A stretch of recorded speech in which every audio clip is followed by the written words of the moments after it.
सर्वातला आज शेतकऱ्यांचा आक्रोश या महाराष्ट्र सरकारच्या कानापर्यंत, दिल्लीच्या सरकारच्या कानापर्यंत जाण्यासाठी विरोधी पक्ष आता सगळेजण रस्त्यावर उतरत आहेत आणि त्यामुळे शेतकऱ्यांना न्याय मिळेपर्यंत हे आंदोलन चालू करण्याची भूमिका राहावी अशा प्रकारची अपेक्षा व्यक्त करतात. एकतरी 50,000ची मदत तुमच्यासह सगळेच विरोधी पक्षातील लोक करत आहे, मात्र इथे साधे पंचनामे होत नाही अशा पद्धतीच्याही तक्रारी आहेत. अनेक ठिकाणी अजून सरकारी यंत्रणा पंचनामे करायलाच पोहोचली. खरं म्हटलं तर ऑनलाईन पंचनामा करण्याच्या बाबतीमधल्या सूचना केल्या आहेत, पण काही ठिकाणी तर तिथं रेंजच नसेल तर तिथं आधुनिक पंचनामे होत नाही. कालच बघितलं असेल की केंद्रीय मंत्री गृहमंत्री अमित शहा आले होते. त्यांनी स्पष्ट शब्दात सांगितलं की आमच्याकडे प्रस्ताव पाठवा. याचा अर्थ असा होतोय मे महिन्यापासून पाऊस सुरू असताना अद्यापही राज्य सरकारकडून प्रस्ताव दिल्लीमध्ये गेला नाही. ही सर्वात दुर्दैवाची गोष्ट आहे. याचा अर्थ प्रशासकीय यंत्रणा याच्यावर सरकारचं नियंत्रण नाही का प्रशासकीय यंत्रणा काम करत नाही हा प्रश्न निर्माण होतोय. आता माझी अपेक्षा अशी होती की काल अमित शहाजी या ठिकाणी मुंबईला अहिल्यानगरला आल्या होते नगरला, त्यावेळेला त्यांच्याकडून अपेक्षा होती की पहिलं काहीतरी पॅकेज हे सरकारच्या वतीने केंद्राचं मदतीचं जाहीर करतील, पंचनामे होतील तेव्हा येतील ना. अजूनही पाऊस पडतोय.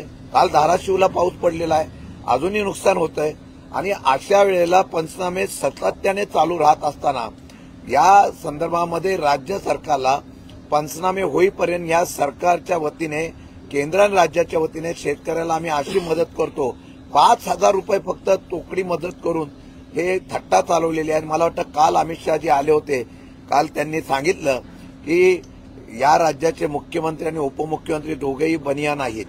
यांचा म्हणण्याचा अर्थ काय मला कळत नव्हता की देशाच्यावर बनियांचं राज्य आहे आणि म्हणून ते बनियासारखे आम्ही काटकसर करून पाठवतो का असं सांगतात काय मला माहित नाही. पण दुर्दैव आहे की काल आल्यानंतर सुद्धा केंद्रातून मदत जाहीर झाली नाही. पंचनामे केल्यानंतर अहवाल आल्यानंतर या ठिकाणी प्रस्ताव पाठवला जाईल असं सांगितलं. तर दुर्दैव अजून दुसरं एक सांगतो की मुख्यमंत्री उपमुख्यमंत्री अमितजी शहा यांच्यावर चर्चा झाली आणि किती मदत पाठवाल अशी विचारणा झाली असं कळतंय. आपल्या वार्ताहरांकडून आम्हाला कळलेलं आहे. याचा अर्थ अजून सरकारकडून त्याचा पाठपुरावा केला जात नसेल. कालच या असलेल्या शुक्रवार ते शनिवारच्या दरम्यान परभणी, बीड आणि तशा प्रकारचं काल या परिसरामध्ये 6 शेतकऱ्यांनी आत्महत्या केलेल्या आहे. हे पाप आहे. शेतकऱ्याचा हे झालेल्या आत्महत्या हे सरकार खुनी आहे. जर सरकारने ताबडतोब तशा प्रकारची मदत जर जाहीर केली असती तर मला वाटतं या शेतकऱ्यांना दिलासा देऊन त्यांनी आत्महत्या केल्या नसत्या. पण कुटुंब उद्ध्वस्त होईपर्यंत शेतकरी रोज आत्महत्या करतोय. या पावसाळ्यानंतर अतिवृष्टीनंतर तरी सुद्धा सरकार बोलतंय की मी मदत जाहीर करू. मी सरकारचा निषेध करतो. सरकार हे खुनी आहे. या सरकारवर खुनाचा दोष अशा पद्धतीने असावा अशी आमची मागणी आहे. आणि मला वाटतं की या सरकारच्या माध्यमातून निवडणुकीच्या काळामध्ये फक्त राजकारण यांना फक्त प्रत्येक गोष्टीमध्ये दिसतं. निवडणुकीच्या काळामध्ये पॅकेज जाहीर करण्याचा प्रयत्न करतील असं मला शंका आहे. दिवाळीपूर्वी मदत जाहीर करू असं म्हणाले आहेत, मात्र अजूनही शेतकरी त्या केवायसीच्या गर्तेतच अडकलाय. ते केवायसी करायचंय नाही करायचंय, मुख्यमंत्री म्हणतात रद्द केलं, अधिकारी सांगतात करावंच लागेल, असं सगळं गोष्ट. नियमावलीच्या चौकटीतून तशा पद्धतीने करावा असं अधिकाऱ्यांचं म्हणणं आहे. मुख्यमंत्र्यांनी सांगितलं होतं की आम्ही कुठलाही निकष न लावता आम्ही मदत करणार आहोत.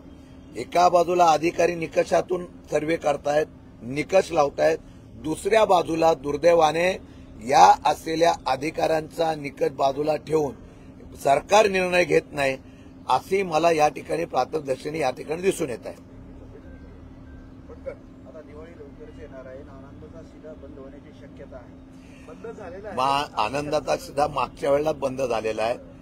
मला वाटतं की शिवथाळी, आनंदाचा शिधा, लाडक्या बहिणीच्या संदर्भामध्ये जो काय बोजा सरकारवर आला, एका बाजूला एक योजना केली आणि गरिबाचा अन्न काढण्याच्या दुसऱ्या योजना बंद करतायत अशा प्रकारची शंका आहे. परंतु ती योजना माजी मुख्यमंत्री एकनाथजी शिंदे यांनी दिल्यामुळे ती कदाचित बंद करण्याचा निर्णय झाला असेल असं मला वाटतं. यात पण राजकारण असेल. मुख्यमंत्री असं म्हणाले की शेतकऱ्यांचा काटा मारणारे कारखाने शोधले आहेत, त्यांना आता दाखवणार आहे असा इशारा त्यांनी दिलाय. काटा मारणारे कारखाने नव्हे तर कारखान्यांनी कर्ज घेऊन शेतकऱ्यांना बुडवलं, त्यांना तुम्ही पवित्र करून घेतलेला आहे. काटा मारणाऱ्यांचा विषय कुठं आणता तुम्ही? ज्यांनी या ठिकाणी शेतकऱ्यांचा लुटून हा कारखाने बुडवलेत, ज्यांनी शेतकऱ्यांना देऊन कारखान्यात अडचणीत आणले, त्यांना तुम्ही पॅकेज देता. 350-400 कोटी पॅकेज देता आणि त्या पॅकेजला राज्य सरकार या ठिकाणी गॅरंटी राहत आहे.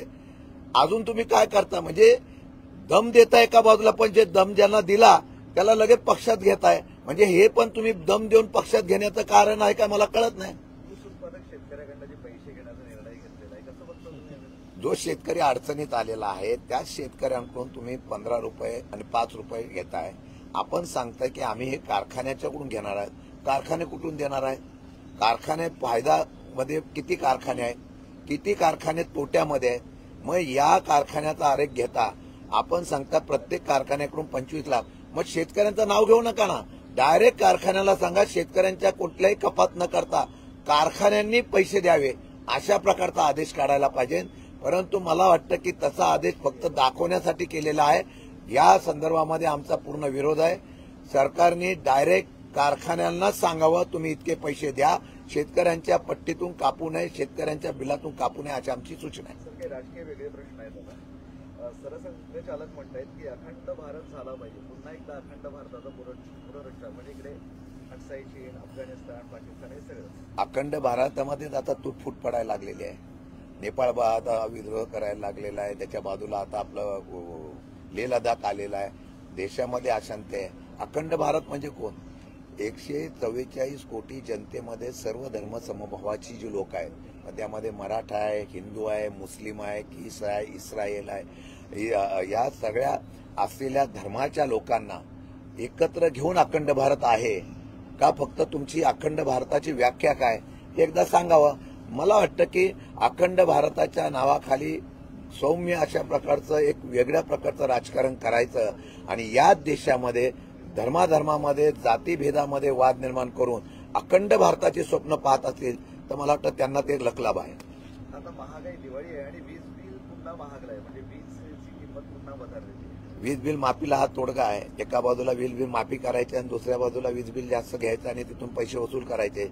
आपल्याला कल्पना नसेल पण राज्यामध्ये आता सौर ऊर्जेचे फार मोठे प्रोजेक्ट निर्माण होत आहेत. सरकार स्वतःची जमीन देऊन सौर ऊर्जेच्या संदर्भामध्ये लीजवर जमिनी देऊन या ठिकाणी सौर ऊर्जा निर्माण करत आहे. मला वाटतं त्यातून तरी शेतकऱ्यांना फुकट वीज देतील अशी अपेक्षा आहे. आजवर अनेक राज्यकर्ते आले पण साखरेचे भाव पडलेले आहेत असं अजितदादा शरद पवार यांचं नाव न घेता बोलतो. नाही, त्याच्यात नाव त्यांनी शरद पवार साहेबांचं घेतलेलं नाहीये. माझ्या माहितीप्रमाणे साखरेचे दर का पडतात तर जागतिक बाजारपेठेमध्ये ज्या प्रकारे आयात निर्यातची धोरण होतात, सरकारची पॉलिसी असते. खरं म्हटलं तर एका बाजूला शेतकऱ्यांचं हित बघायचं, दुसऱ्या बाजूला सरकारच्या माध्यमातून जी सामान्य जनता आहे त्यांना स्वस्त साखर मिळावी अशा प्रकारची भूमिका असते. या संदर्भामध्ये पवार साहेबांच्या माध्यमातून खरं हा सहकार क्षेत्र ज्या ज्या नेत्यांनी उभं केलं त्यात पवार साहेब एक आहेत. त्यांनी कुठेही नाव घेतलेलं नाही, परंतु कारखाने ज्यांच्या हातामध्ये आहेत आणि आत्ताच्या सरकारने आता चांगल्या प्रकारचे दर देण्याचा निर्णय घेतला असेल तर मला वाटतं ते सगळेजण आल्यानंतर, कारखानदार आल्यानंतर घेतलेला निर्णय आहे. पण एक सांगतो, मला असं पण कळलेलं आहे की केंद्र सरकारने आता एफआरपीचे 3 टप्पे केलेले आहेत. मागच्या सरकारमध्ये असं नव्हतं ना. मागच्या सरकारमध्ये 1 किंवा 2 टप्प्यामध्ये एफआरपी रेट दिली जात होते शेतकऱ्यांची. आता 3 टप्प्यात द्यायचा हा नवीन कायदा अजितदादांच्या सरकारमध्ये झालेला आहे. अजितदादा याच्यावर काय बोलत नाही, मला आश्चर्य वाटतंय, कारण त्या सहकारमधला अजितदादा एक दुवा आहे असं समजतात. मग माझा प्रश्न अजितदादांना असा आहे की मग या 3 टप्प्याच्या बाबतीमधल्या रक्कम जे शेतकऱ्यांना दिली जाणार अशी चर्चा आहे त्याचा खुलासा करावा. आणि तुमच्या राज्यामध्ये तुम्ही त्या सहकार क्षेत्रामध्ये होता, तुम्ही त्या ठिकाणी असलेल्या कारखानदारीमध्ये होता, त्यावेळेला दर कमी, तुम्ही सत्तेत इतके वर्ष आहात ना, मग ते दर त्यांच्यामुळे कमी झाले का काय याचा त्यांनी खुलासा करावा. पांडुरंगाच्या पूजेचा एक घोळ झालाय. आषाढीची पूजा मुख्यमंत्री करतात, कार्तिकीची उपमुख्यमंत्री करतात. आता या 2 उपमुख्यमंत्र्यांपैकी सुपिरियर कोण? आणि आता हे प्रकरण विधी व न्याय विभागाकडे गेलंय की पूजा कोणी करावं. अख्ख्या सरकारमध्ये लोचा गोळा आहे. असं आहे की स्पर्धा एकमेकांची एवढी वाढलेली आहे की मी कसं काम करतोय असं दाखवता एकमेकांना कटशा करण्यामध्ये शेतकऱ्यांच्या इकडं असलेलं त्यांचं दुर्लक्ष झालेलं आहे. त्यामुळे आता विधी न्यायवाले काय निर्णय घेणार मी आजच सांगतो, कळलं का? ते शेवटी सत्तेमध्ये जो बॉस आहे त्याचंच निर्णय ऐकणार.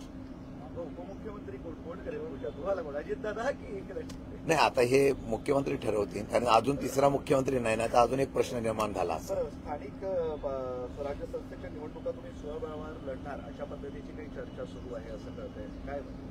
नाही, आम्ही मी पहिल्या प्रथम तुम्हाला स्पष्ट सांगतोय की आमची बैठक झाली त्यावेळेला मी स्वतःहून पत्र दिलेले आहेत, मी स्वतःहून सर्वांशी संपर्क साधलेले आहेत. ज्या त्या जिल्ह्यातल्या नेत्यांनी, जिल्हाध्यक्षांनी स्वतः बसावं आणि त्यातून निर्णय घ्यावा आणि तो निर्णय घेऊन आघाडीच्या माध्यमातून पहिली चर्चा सुरू करावी, फार विलंब न लावता चर्चा करावी. आघाडीतून त्या ठिकाणी सहकार्याची भूमिका घेऊन आम्ही एकत्र लढू. जिथे त्या स्थानिक पातळीवर निर्णय घ्यायचे त्याचे त्यांना आम्ही अधिकार दिले. उद्धव ठाकरे रोज भेटतायत, त्याचा काही परिणाम होतो या सगळ्या निर्णयावर? नाही, असं काही नाही, असं काही नाही. त्यांचा निर्णय कधी जाहीर होतोय हे महाराष्ट्र बघतो, आम्ही पण बघतोय. निर्णय जाहीर झाल्यावर पुढचं मग आपण ठरवूया. तुम्ही सोबत आहात ना, पण त्यांचा निर्णय आता तर महाविकास आघाडी म्हणून आम्ही सोबत आहोत ना. त्यांचा अगोदर जाहीर होऊन द्या, मग पुढे मी चर्चा करून निर्णय घेऊ. प्रताप सरनाईक असं म्हटले की गरज असल्यास हिंदीत बोलतो, मला काही फरक पडत नाही असं जरा भांडणामध्ये बोलतो. हा, गरज असल्यास हिंदीत बोलतो असं प्रताप सरनाईक म्हणले, मला काही फरक पडत नाही असं पण ते बोलतो. सत्तेची मस्ती आहे, अजून काय आहे? सत्ता मिळाल्यानंतर एकदा नव्हे, यांचे मंत्री सातत्याने चुकीचे वक्तृत्व करतात, फार गर्वात बोलतात आणि गर्वात बोलून त्या ठिकाणी स्वतःची सत्तेची मस्ती दाखवत आहेत. त्यांच्याकडून वेगळ्या अपेक्षा काय करणार तुम्ही? ठीक आहे, थँक्यू. ओके, धन्यवाद. सॉरी परत एकदा.